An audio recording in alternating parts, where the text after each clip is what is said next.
নমস্কার বন্ধুরা, 16 আনা কিচেন উইথ ভিলেজ ফুড রেসিপিতে আপনাদের সকলকে স্বাগতম। আজ নিয়ে হাজির হয়েছি কাঁচা আমের চাটনি। এই গরমে কাঁচা আমের চাটনি না খেলে আর ঠান্ডা হওয়া যাবে না, তাই ভাবলাম এই চাটনিটাই করা যাক। গাছে অনেক আম ধরেছিল আমাদের, আমি পেরে রেখেছি সকালবেলা। আজ এখন করতে চলছি আমের চাটনি। সম্পূর্ণ ভিডিওটাই দেখতে থাকো, আশা করছি আপনাদের ভীষণই ভালো লাগবে। চলুন তাহলে শুরু করা যাক। এখন আমি আমগুলো ধুয়ে নিব। কালকে ঘর থেকে পড়া এই বড় বড় কাঁচা আম একটা শিক নিয়েছি হাতে। এখন এখানে ফুটা করে ঢুকিয়ে নিলাম। এখন উনানে দিয়ে দিব।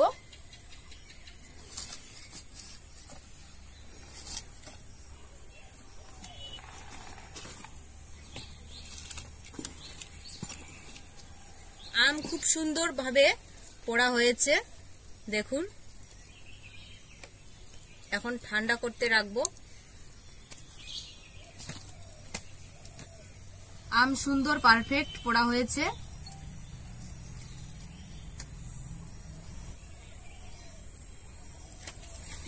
এখন পরিষ্কার জলে আম মেখে নিচ্ছি। আম কিন্তু পুড়ে নেওয়ার পর মেখে নিচ্ছি। এখন দিয়ে দিচ্ছি চিনি, স্বাদ মতো লবণ,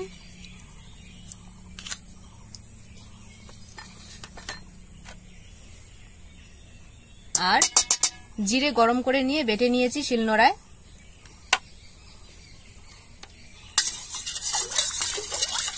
খুব সুন্দর করে মিক্সড করে নিচ্ছি। সবকিছু মেশানোর পর ছাঁকনি দিয়ে নিচ্ছি। আম পোড়া শরবত একদম পারফেক্ট রেডি। এখানে তোর ছোট বাটি, ছোট শরবত।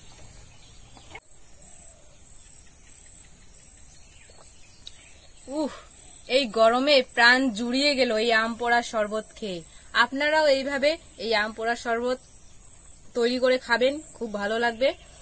আমার এই শরবত তো খুব ভালো লাগছে। তো বন্ধুরা, এই রেসিপি যদি ভালো লেগে থাকে অবশ্যই লাইক, কমেন্ট, শেয়ার করবেন। আমার চ্যানেল এখনো না সাবস্ক্রাইব করা থাকলে তাড়াতাড়ি করে চ্যানেল সাবস্ক্রাইব করে নেওয়ার অনুরোধ রইল।